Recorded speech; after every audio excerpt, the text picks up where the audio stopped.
નમસ્કાર વિદ્યાર્થી મિત્રો, આજે આપણે એક નવા કન્સેપ્ટ સાથે આપણે આગળ વધીશું. પ્રકરણની અંદર આપણે આજે એક નવી થિયરી ભણવાની છે કે બે ચલમાં સુરેખ અસમતાનો ઉકેલ આલેખ પરથી. બરાબર, બે ચલમાં સુરેખ અસમતાનો ઉકેલ આલેખ પરથી આપણે શીખવાનું છે. તો આની અંદર આપણે વિદ્યાર્થી મિત્રો સમજવા માટે આપણે એક યામ સમતલ લઈએ અલગ અલગ પ્રકારે, તો થોડો આપણને આઈડિયા આવી જાય. માની લો કે હું એક આ પ્રકારે એક યામ સમતલ લઉં છું.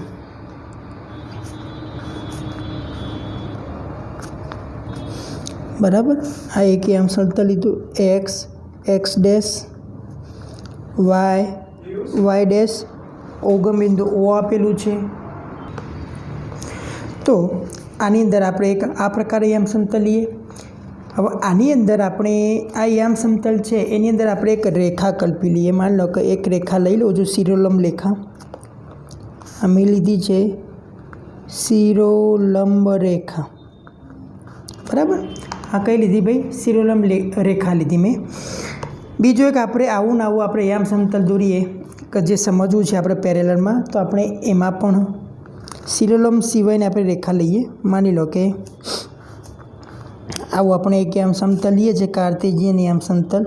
આ એક્સ ડેશ, વાય ડેશ અને ઓ કહી દઈએ.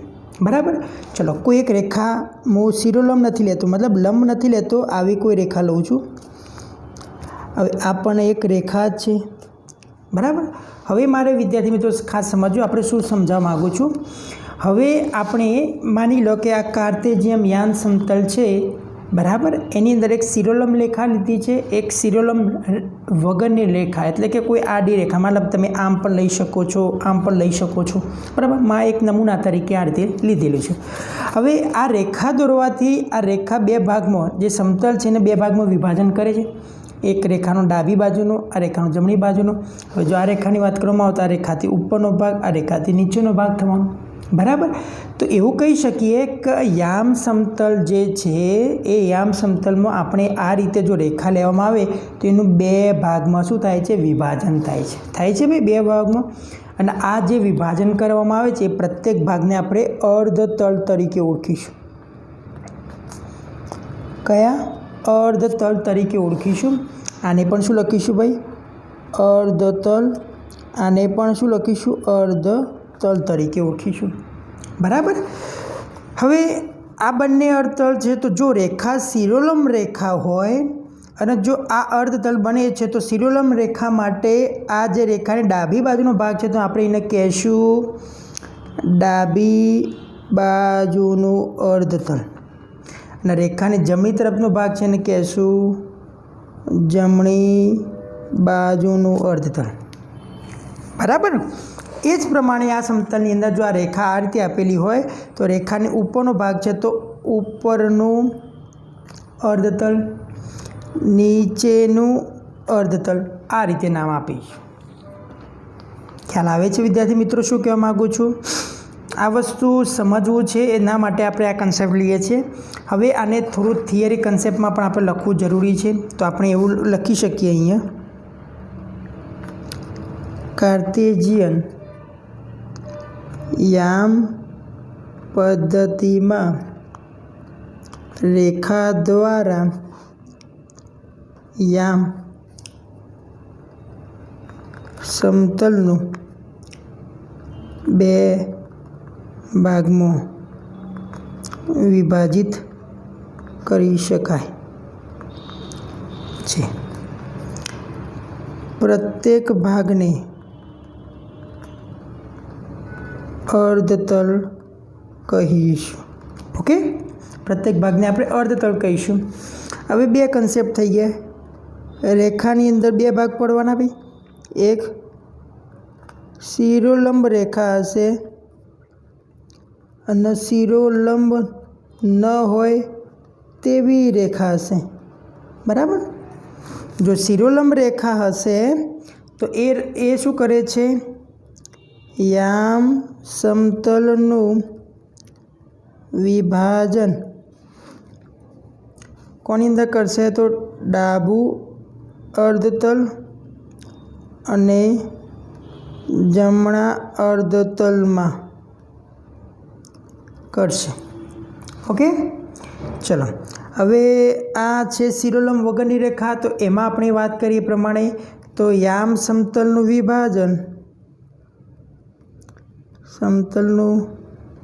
વિભાજન શેમાં કરે છે ભાઈ?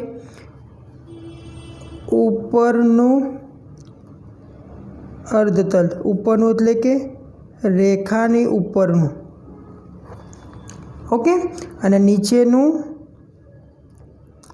અર્ધતલ એટલે કે રેખાની નીચેનું. ખ્યાલ આવી ગયો? ઉપરનું અર્ધતલ અને નીચેનું અર્ધતલની વાત કરવામાં આવેલી છે. અહીં સુધી ખ્યાલ આવી ગયો? ચલો, આ વાત થઈ ગઈ. અત્યાર સુધી આપણે વાત કરી દીધી કે ભાઈ કોઈ રેખા ખરું એ જ્યારે રેખા દોરવામાં આવે છે તો એ રેખા શું કરે છે? યામ સમતલનું 2 ભાગમાં વિભાજન કરે છે. ખ્યાલ આવી ગયો? હવે જો આ બિંદુની કોઈ વાત કરવામાં આવે કે ભાઈ યામ સમતલમાં કોઈ બિંદુ લેવામાં આવે, કોઈ પણ બિંદુ તો એ 3 પ્રકારે આવી શકે. કાં તો એક રેખા પર હોય, બરાબર ને? બીજું, કાં તો અર્ધતલ એકમાં હોય અથવા તો અર્ધતલ બીજા ભાગમાં હોય. આપણે બતાવે ભાઈ, ભલે શિરોલંબ રેખા હોય કાં તો શિરોલંબ વગરની રેખા હોય, પણ અર્ધતલ તો 2 બનવાના. એટલે કાં તો બિંદુ યામ સમતલમાં લેવામાં આવે તો એ બિંદુ આ 3માંથી કોઈ એક જગ્યાએ હોવું જોઈએ. એટલે કે કાં તો એ આપેલી રેખા પર હોઈ શકે, કાં તો અર્ધતલ 1માં હોઈ શકે, અથવા તો અર્ધતલ 2માં હોઈ શકે. એવું આપણે કહી શકીએ કે ના કહી શકીએ વિદ્યાર્થી મિત્રો? ચલો, એટલા સુધી આવી ગયું. હવે આપણે શું કરીએ? આપણે કોઈ એક રેખા લઈ લઈએ, એ રેખાને આપણે કોઈ એક બિંદુ બતાવીએ અને બિંદુ કયા અર્ધતલમાં આવે છે, રેખા પર આવે છે, એવી અસમતાઓ મુજબ આપણે એનો ઉકેલ શોધવાનો પ્રયત્ન કરીએ. ઓકે, ચલો માની લો કે આપણે કોઈ એક રેખા લઈ લઈએ છીએ. ધારો કે ax + by = c, જ્યાં a does not 0, b does not 0 છે. બરાબર? આવી રેખા લેતા આવી કોઈ એક રેખા લઈ લીધી છે ભાઈ. બરાબર? ચલો, હવે સમતલમાં કોઈ બિંદુ XY માટે 3 શક્યતાઓ વિચારી શકાય. મતલબ કે આ રેખા માટે આપણે કોઈ એક બિંદુ લઈએ છીએ સમતલમાં, તો આપણે કોઈ 3 શક્યતા વિચારી શકીએ. કયા 3 શક્યતા? કાં તો આ બિંદુ એ આ રેખા પર આવેલું હોય, એટલે કે ax + by = c, એટલે કે આનું સમાધાન કરતું હોવું જોઈએ. બીજો કેસ, ax + by > c, એટલે કે કોઈ એક અર્ધતલમાં હોય. ખ્યાલ આવે છે? અને ત્રીજો કેસ હોઈ શકે ax + by c. ખ્યાલ આવી ગયો? આ એક કોઈક અર્ધતલમાં હોવું જોઈએ. મતલબ કે આ બિંદુ રેખા ઉપર હોય, આ કોઈ એક અર્ધતલ હશે, એ સિવાયના અર્ધતલમાં અહીંયા હોઈ શકે. આ 3 શક્યતા બની શકે છે. બરાબર? હવે આપણે માની લો કે આપણે પહેલો કેસ લઈ લઈએ. કે માની લઈએ આપણે કે ભાઈ બિંદુ જે આપણે XY લીધું છે એ અહીં બિંદુ XY એ આપેલ રેખાનું શું કરે છે ભાઈ? સમાધાન કરે છે. હવે સમાધાન કરે છે એનો મતલબ શું કહેવાય? કે આપેલ બિંદુ એ આ રેખા પર આવેલું છે, એનો મતલબ એવો થઈ શકે. એટલે કે આપણે કોઈ એક રેખા કલ્પી લઈએ. આપણે યામ સમતલ પહેલાં લઈ લઈએ. y ડેશ, અહીંયા x ડેશ, અહીંયા x લઈએ. બરાબર? અહીંયા આ લઈએ. ચલો, અહીંયા આપણે કોઈ એક રેખા કલ્પી લીધી. આવી કોઈ રેખા આવી ગઈ મારી, બરાબર। હવે ax પ્લસ by બરાબર c રેખા છે। આ રેખા પરનું બિંદુ હવે આપણે લેવું પડે, કયું કે આપણે રેખા પરનું બિંદુ આપણે લઈ લીધી xy, એટલે આપણે રેખા પરનું બિંદુ આપણે કલ્પી લઈએ કે ચલો ભાઈ કે રેખા પરનું બિંદુ છે, તો આપણે અહીંયા વાત પહેલાં કેસમાં શું કરીએ આપણે કે આ રેખાનું સમાધાન કરીએ છીએ, તો રેખા પરનું બિંદુ હોઈ શકે, બરાબર। હવે આપણે એવું કલ્પી લઈએ છીએ, અહીંયા ખાસ ધ્યાન રાખજો, માની લો કે આપણે અસમતા આપણે લઈએ તો થોડું વધારે ખ્યાલ આવશે કે રેખા પર બિંદુ હોય તો રેખાનું સમાધાન કરીશે એવું આપણે કહી શકીએ છીએ। એટલે આપણે એમાં કંઈ બીજું કહેવાનું જરૂર નથી, પરંતુ આપણે જે બીજો કેસ આપ્યો છે એના માટે આપણે આની વાત કરીએ તો થોડું વધારે સ્પષ્ટતા કરી શકાય। એટલે કે આપણે જે બીજો કેસ આપ્યો છે ax plus by greater than c આપેલું છે, બરાબર। આના માટે આપણે વિચારી લઈએ, ધારો કે અહીંયા અચળાંક a અને b આપ્યા છે, એમાંથી b ગ્રેટર દેન 0 છે એવું માનીને ચાલીએ, બરાબર। પછી આગળ જે પરિણામ મળે આપણે એ પ્રમાણે કામ કરીશું, ઓકે। હવે આના માટે આપણે બિંદુ p આલ્ફા ઇન્ટુ બીટા એ રેખા પર આવેલ છે, બરાબર, તેમ લેતા ચલો એવું લઈ લઈએ આપણે। ચલો અહીંયા હું એક રેખા પર આવેલું બિંદુ લઈ લઉં છું આલ્ફા ઇન્ટુ બીટા, બરાબર। આપણે આ કરવા માટે ડ્રો કરીએ છીએ, ખાસ ધ્યાન રાખજો, ખ્યાલ આવે છે વિદ્યાર્થી મિત્રો? ચલો આપણે આ કરવા માટે ડ્રો કરીએ છીએ, અહીંયા સુધી ખ્યાલ આવી ગયો। હવે એમ કહે છે કે ભાઈ આ રેખા પર બિંદુ હોય તો આ આલ્ફા એટલે કે એક્સ એમ કહેવાય, બીટા એટલે કે વાય એમ કહેવાય, એટલે કે એ રેખાનું સમાધાન કરી શકીએ। હવે એ રેખાનું સમાધાન કરતું હોય તો આપણે એવું લખી શકીએ, અહીંયા આથી બિંદુ p alpha into beta A Rekha ax plus by બરાબર c નું શું કરે છે ભાઈ? સમાધાન કરે છે। સમાધાન કરતું હોય તો આપણે અહીંયા શું લખી શકો તમે? a into alpha plus b into beta બરાબર c લખી શકાય। ચલો આપણા માટે આ એક પરિણામ મળી ગયું, બરાબર। હવે આપણે શું કરી શકીએ આપણા માટે? તો અહીંયા જો આ રેખા આપી દીધી છે, તો આ એનો નીચેનો ભાગ કહેવાય, તો આ નીચેનું અર્ધતલ લખી શકું, એને આપણે એક કહી દઈએ, તો ઉપરનું અર્ધતલ આ કહેવાય, ઉપરનું અર્ધતલ, તો એને ભાગ 2 એટલે કે બીજું કહી દઈએ, આવું કહી શકાય, ખ્યાલ આવે છે? હવે આ બિંદુ આના ઉપર છે તો એને નીચેનો ભાગ અને ઉપરનો ભાગ 2 થઈ ગયા, બરાબર છે? ચલો હવે આપણે શું કહીએ છીએ કે હવે આ ઉપરના અર્ધતલમાં હોય એવું કોઈ બિંદુ લઈ લઉં, બિંદુ લઈ લઉં છું ઉપરના અર્ધતલમાં। કેવું બિંદુ લઉં છું? ખાસ ધ્યાન આપજો કે અહીંયા હું બિંદુ લઉં છું કે બિંદુ Q લઉં છું કે જેનો x એમ આલ્ફા હોય અને y એમ ગામા હોય, એટલે કે જો અહીંયા બીટા થયો કહેવાય, બરાબર ને, અને અહીંયા બિંદુ આવ્યું એ ગામા કહેવાય, તો એ મોટો કયો કહેવાય? આમ ઉપર જઈએ એમ વેલ્યુ મોટી થતી જાય, તો એ ગામા મોટો કહેવાય બીટા કરતાં। અહીંયા સુધી ખબર પડે છે દરેક વિદ્યાર્થીને? અહીંયા મેં પહેલાં શું કર્યું? પહેલાં આપણે આ કેસ માટે b ગ્રેટર દેન 0 છે એવું લઈને કામ કર્યું। એની અંદર આપણે એક p બિંદુ લીધું, p બિંદુ એ રેખા પર આવેલું છે એવું બતાવી દીધું। હવે રેખા પર બિંદુ હોય તો રેખાના સમીકરણનું સમાધાન કરશે, તો રેખાના સમીકરણ કયું હતું? ax પ્લસ by બરાબર c હતું, તો એની જગ્યાએ આપણે એક્સની જગ્યાએ આલ્ફા આવશે, વાયની જગ્યાએ બીટા આવશે, આવું એક સમીકરણ મળી જાય। આપણે સમીકરણને આપણે 1 નંબર આપી દઈશું, આગળ જતાં આપણને કામ લાગવાનું છે। ચલો એના પછી આપણે વાત કર્યું કે ભાઈ હવે હું બિંદુ Q લઉં છું ઉપરનું જે અર્ધતલ છે એમાં। હવે બિંદુ Q એવું લઉં છું કે હું આ રીતે જે બિંદુ Pનો એક્સ એમ હતો એ જ એક્સ એમ રહેશે, તો આપણે આ રીતે ડોટેડ લાઈન કરી શકીએ સરખી, ખ્યાલ આવે છે? અને વાય આમથી આમ ઉપર ગયા એટલે જો વાય ઉપર પ્લસ થતો જાય, વધતો જાય, તો અહીંયા આપણે ગામા કીધું, તો ગામા એ બીટા કરતાં મોટો જ કહેવાય, તો અહીંયા આપણે એવું લખી શકીએ છીએ, ખાસ ધ્યાન આપજો વિદ્યાર્થી મિત્રો, કન્ફ્યુઝ ના થતા। અહીંયા આપણે એવું લખી શકીએ કે હવે અર્ધતલ બાયમાં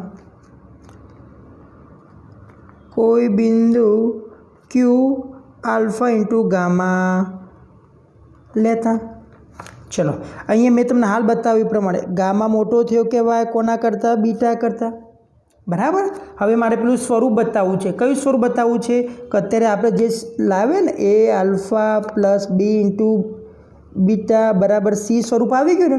હવે મારે આ સ્વરૂપ લાવવું છે તો એના માટે શું કરીશ હું અહીંયા ખબર છે, અહીંયા જો બી સાથે તો બંને બાજુ બી વડે ગુણી દો તો B into gamma B into beta થઈ ગયું। હવે બંને બાજુ શું ઉમેરી દો તો A alpha plus beta gamma greater than beta A alpha plus B into beta, આવું લખી શકાય। જો અહીંયા ખાસ જોજો, અહીંયા આપણને આ એક સમીકરણ છે, આ પણ એક સમીકરણ છે। કયું સમીકરણ છે? એ એક્સ પ્લસ બી વાય બરાબર સી પ્રકારનું સમીકરણ છે। તો આ શું બતાવે છે તો આ બિંદુ બતાવે છે। અહીંયા કયું બિંદુ છે? Alpha into gamma. અહીંયા કયું બિંદુ છે? Alpha into beta. ખ્યાલ આવે છે? અહીંયા કયું બિંદુ છે તો આ બિંદુ ક્યુ છે। આ બિંદુ કયું છે તો આ બિંદુ પી છે। હવે ખાસ જોજો કે બિંદુ ક્યુ છે એ ગ્રેટર દેન આ બિંદુ પી છે। વાત સાચી ખોટી? સાચી વાત છે, કેમ કે આના કરતાં આ બિંદુ મોટું છે। મોટું એટલે ઇન ધ સેન્સ કહી શકીએ, અંતરની ભાષામાં વાત કરી શકીએ તો આપણે જે અસમતા લાવ્યા છે એ સમતા કેવી પડે છે? સાચી પડે છે। એટલે કે આને આ રીતે લખી શકાય A alpha plus B into gamma greater than C. આના ઉપરથી આ જે સમીકરણ 1 લાવ્યા છીએ ને આના બરાબર તો શું છે? સમીકરણ 1 પરથી લખી શકો કે ના લખી શકાય? સમીકરણ 1 પરથી લખી શકાય। એટલે કે આ એવું કહી શકાય કે બિંદુ ક્યુ આલ્ફા ઇન્ટુ ગામા એ અસમતા કઈ હતી આપણા માટે? સાબિત કરી હતી।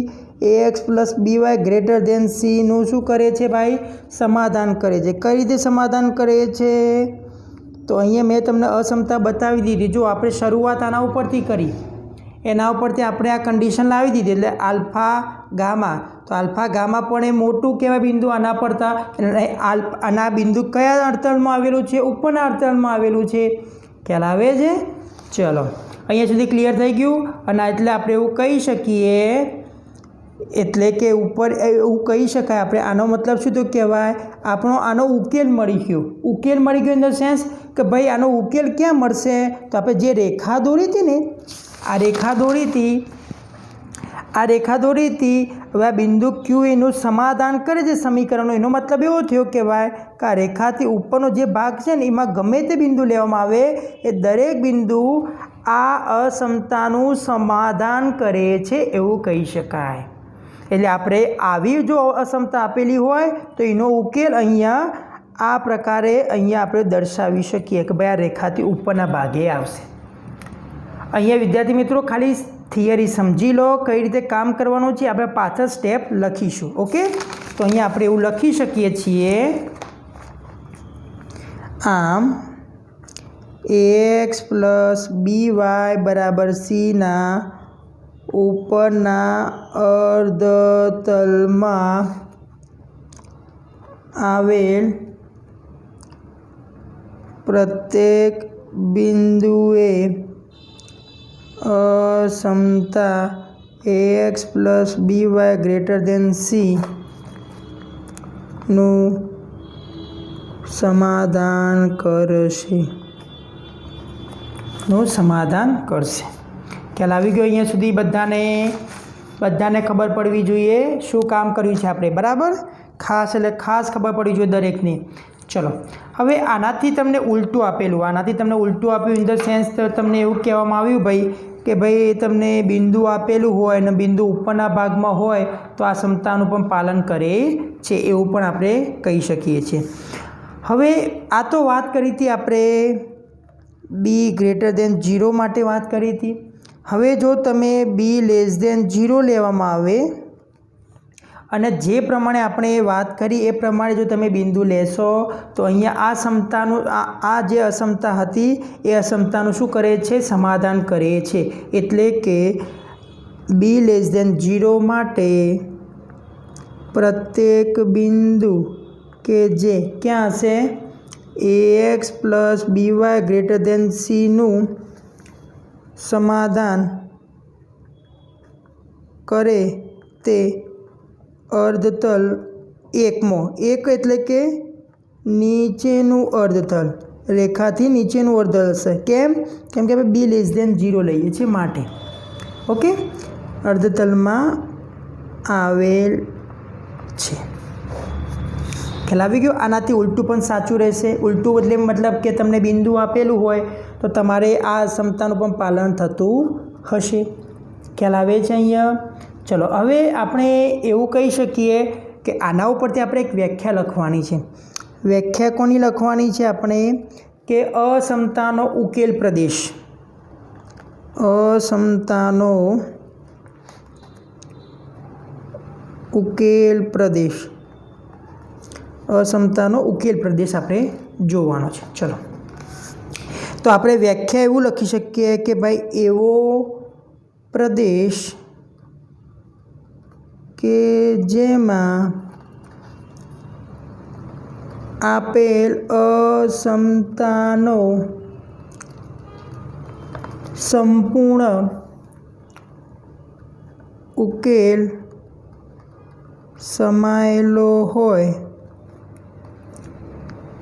तेवा प्रदेशने शुं कहेवामां आवे छे असमतानो उकेल प्रदेश कहेवामां आवे छे एटले के अहींया तमने थोड़ुं घणुं एवुं लागतुं हशे विद्यार्थी मित्रों कि सर थोड़ी घणी ख्याल ओछो आवे छे परंतु चिंता ना करशो आ वस्तु तमने समजावવાનો पूरेपूरो प्रयत्न कर्यो छे तेम छतां पण हवे पछी दाखलो कई रीते गणવો एना स्टेप हवे लखावीश तमने एटले थोड़ुं ध्यान आपजो ओके असमतानो उकेल प्रदेश एटले शुं कही शकाय कि एवो आपणे प्रदेश लईशुं कि जेमां आपेल असमता एटले कि अहींया तमारे 4 प्रकारनी असमता आवशे कई कई आवशे ए हवे लखावीश तने असमतानो संपूर्ण उकेल अंदर आवी जाए कि जे असमता आपणे आपेली होय ने तमाम उकेल एमां आवी जतो होय एवी रीते आपणो एवो प्रदेश आपणे शुं थई जशे असमतानो उकेल प्रदेश थई जशे ओके चलो अने जे समतलमां આપણે એ પણ લખી શકીએ છીએ કે ભાઈ સમતલમાં ઉકેલ પ્રદેશને રંગીન પ્રદેશ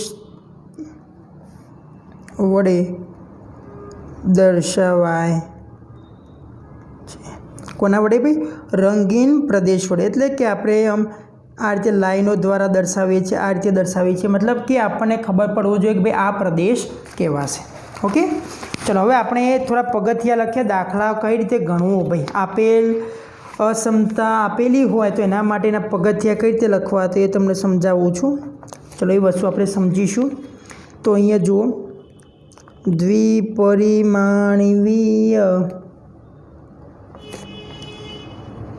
याम समतलमां आपेल असमतानो उकेल आलेखनी मददथी शोधवानी रीत माटेना पगथिया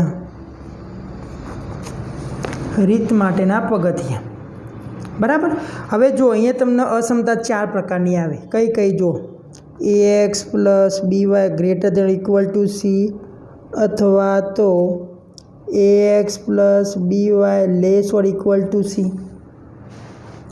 चलो बीजी है ax plus by greater than c अथवा तो ax plus by less than c बराबर चलो आ प्रकारनी आवे हवे आवा 4 असमतामांथी तमने कोई एक असमता आपेली हशे ने उकेल शोधवानो कहेशे आलेखनी मददथी बराबर तो एना माटे शुं करवानुं पहेलुं पगथियुं ज्यारे तमने आवामांथी कोई पण एक असमता आपेली हशे तो पहेलुं पगथियुं शुं करवानुं के उपरोक्त आपेल असमतामांथी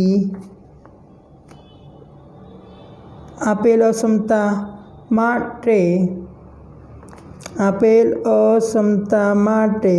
તમે શું લખી શકો? તો પહેલાં શું લઈ લેવાનું તમારે? ax + by બરાબર c લઈ લેવું. તમને અહીંયા કોઈ પણ આપેલું હોય આ રીતે ગ્રેટર ધેન આપેલું કે લેસ ધેન આપેલું હોય પણ બરાબર c કરીને તમારે આવું પહેલું પગથિયું લઈ લેવું. હવે શું કરવાનું? આ રેખા પરથી x અને yનો ઉકેલ મેળવવો. x અને yનો ઉકેલ મેળવવો. કઈ રીતે મેળવશો? તો પહેલું કામ શું કરવાનું? x બરાબર 0 લેતા તો y બરાબર ખાલી જગ્યા, એટલે આના ઉપરથી કિંમત મળી જાય તમને. ચલો બીજો કેસ, y બરાબર 0 લેતા x બરાબર ખાલી જગ્યા. ચલો આ રીતે તમે શું મળી શકશે તમને? આમ બે છેદ બિંદુ મેળવી શકાશે. કેટલો ભાઈ? બે છેદ બિંદુ મેળવી શકાશે. બે છેદ બિંદુ આવી જાય એટલે તમારે શું થઈ જશે? એક રેખા બની જશે. ફોર એક્ઝામ્પલ હું તમને અહીંયા કહી દઉં.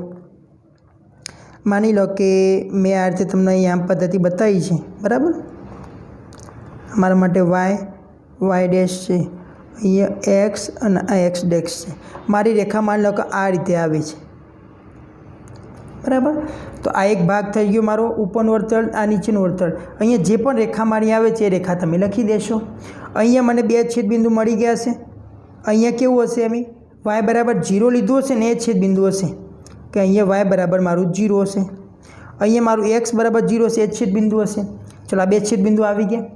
હવે શું કરવાનું? તો હવે આપણે જે અસમતા આપેલી છે એ અસમતાનો ઉકેલ પ્રદેશ આપણે ઓળખવો પડશે. તો એના માટે આપણે શું કરીશું? બીજું સ્ટેપ. હવે આપેલ અસમતાનો ઉકેલ પ્રદેશ ઓળખવા માટે રેખાના કોઈ એક અર્ધતલનું બિંદુ AB લેવું. હવે શું કહે છે કે આપણો જે પણ અસમતા આપેલી હોય, આ ચારમાંથી તમને જે પણ અસમતા આપેલી હોય એ આપણે ઓળખવા માટે કે એનો પ્રદેશ ઉપર આવે છે, નીચે આવે છે, કઈ જગ્યાએ આવે છે એ આપણને ખબર નથી. પણ એ ઓળખવા માટે આપણે શું કરીશું કે ભાઈ આ બે અર્ધતલ છે એમાંથી કોઈ એક બિંદુ લઈ લેશું. અને જનરલી આપણે શું કરીએ છીએ? આપણે જનરલી અહીંયા એક વસ્તુ યાદ રાખવાનું, આપણે બિંદુ એવું લેશું કે જે રેખા પરનું બિંદુ ન હોય. રેખા પરનું બિંદુ હોવું જોઈએ નહીં. આપણે એ રીતે બિંદુ લેવાનું રહેશે. ઓકે, હવે યાદ રાખો સરળતા ખાતર બિંદુ 0, 0 ને પ્રાથમિકતા આપીએ છીએ. એટલે કે બીજું કોઈ બિંદુ ના લઈ શકતા હોય તમે તો 0, 0 બિંદુ લઈ લેવાનું. હવે 0, 0 બિંદુ લઈ લો તમે એટલે શું થઈ જશે કે જે આપણી પેલી અસમતા આપેલી છે એમાં x બરાબર 0 મૂકો, y બરાબર 0 મૂકો અને ચેક કરો કે એ અસમતા, જેમ આપણે શરૂઆતમાં મેં તમને શીખવાડ્યું હતું ને કે ભાઈ 0 મૂકો છો તો અસમતા કેટલા સુધી સાચી પડે છે? 4 સુધી, 5 સુધી, 6 સુધી. બસ એ રીતે ચેક કરવાનું. જો તમે આ બિંદુ મૂકવાથી તમને એવું ખબર પડશે જે બિંદુ જે અર્ધતલમાંથી લીધું હોય, દાખલા તરીકે અહીંયા ઉગમ બિંદુ આવે છે તો ઉગમ બિંદુ કયા અર્ધતલમાં આવે છે? તો આ નીચેના અર્ધતલમાં આવે છે. જો હું અહીંયા 0, 0 બિંદુ જે આપેલી અસમતામાં મૂકું છું અને એ મારું સમીકરણનું સમાધાન કરશે, અસમતા મુજબ સાચું ઠરશે, તો હું એવું કહીશ કે મારે આપેલી અસમતા માટે મારો ઉકેલ પ્રદેશ કયો થશે? આ નીચેનો ભાગ થશે. જો મારી અસમતાનું ઉલ્લંઘન થાય છે, સમાધાન થતું નથી, તો એનો મતલબ કે જે અર્ધતલનું બિંદુ લીધું હતું એનાથી સિવાયનું અર્ધતલ હતું એ અર્ધતલ મારા માટે કેવો બની જશે? ઉકેલ પ્રદેશ બની જશે.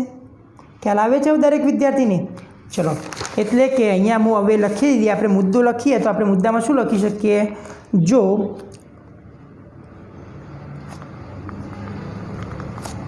લીધેલ બિંદુ AB, એટલે આપણે 0, 0 સમજશું. 0 એ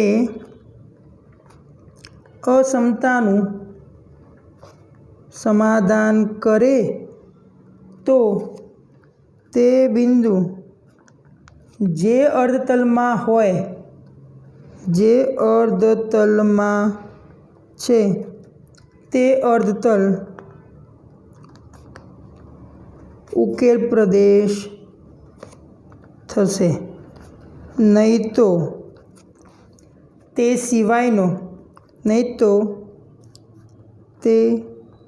સિવાયના અર્ધતલ એ આપેલ અસમતાનો ઉકેલ પ્રદેશ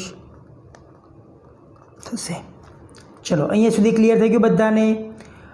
હવે આપણે મુદ્દો યાદ રાખવા માટેનો દાખલા ગણતી વખતે યાદ રાખવા મુદ્દો, પહેલો મુદ્દો યાદ રાખીશું। જો તમને અસમતા કઈ ax plus by greater than equal to c અથવા ax plus by less or equal to c પ્રકારની આપેલ હોય તો ઉકેલમાં ax પ્લસ by બરાબર c રેખાના બિંદુઓને ઉકેલમાં સમાવેશ કરવો અને તે રેખાને દર્શાવવા માટે ઘાટી લીટી વાપરીશું। ખ્યાલ આવી ગયો? એટલે કે જ્યારે તમને ઇક્વલ ટુની પણ સાઇન આપેલી હોય તો એનો મતલબ કે બરાબર સી પણ કહી શકાય। તો એનો મતલબ એવો થયો કહેવાય કે આપણે અસમતાનો તો ઉકેલ શોધીશું, સાથે સાથે ax પ્લસ by બરાબર c જે રેખાના બિંદુઓ છે એને પણ ઉકેલમાં સમાવેશ કરવો પડશે। બીજું વસ્તુ કે માની લો એ રીતે નથી આપેલું, એટલે કે અસમતા ax plus by greater than c અથવા તો ax plus by less than c પ્રકારની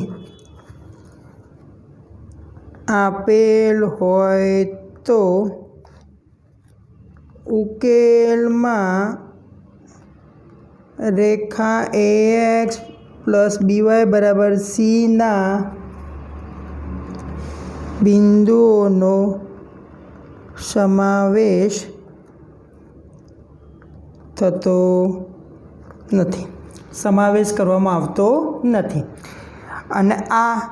અને તે રેખાને તૂટક રેખા વડે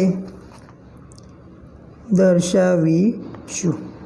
ઓકે, તો વિદ્યાર્થી મિત્રો જે મેં તમને પાછળથી જે 2 થી 3 મુદ્દા લખાવ્યા છે, આ લખાવેલા મુદ્દા એક વખત ધ્યાનથી ઘરે સમજવાના છે, હોમવર્ક તરીકે એક વખત લખવાના પણ છે। નેક્સ્ટ ટાઈમે આપણે આ મુદ્દાનો ઉપયોગ કરીને ઉદાહરણના દાખલા તેમજ સ્વાધ્યાયના દાખલા ગણવાનો પ્રયત્ન કરીશું। એટલે તમને દરેક મેથડમાં જે પણ આપણે ટૉપિક લીધા છે એ દરેકે દરેક તમને કન્સેપ્ટ ક્લિયર થઈ જશે। ઓકે, તો આશા રાખીશ કે આ મુદ્દા તમે ઘરે એક વખત વાંચી લેજો તો માઇન્ડમાં સેટ થઈ જાય, પછી હું તમને દાખલા મોકલીશ। ઓકે વિદ્યાર્થી મિત્રો, થેન્ક યુ।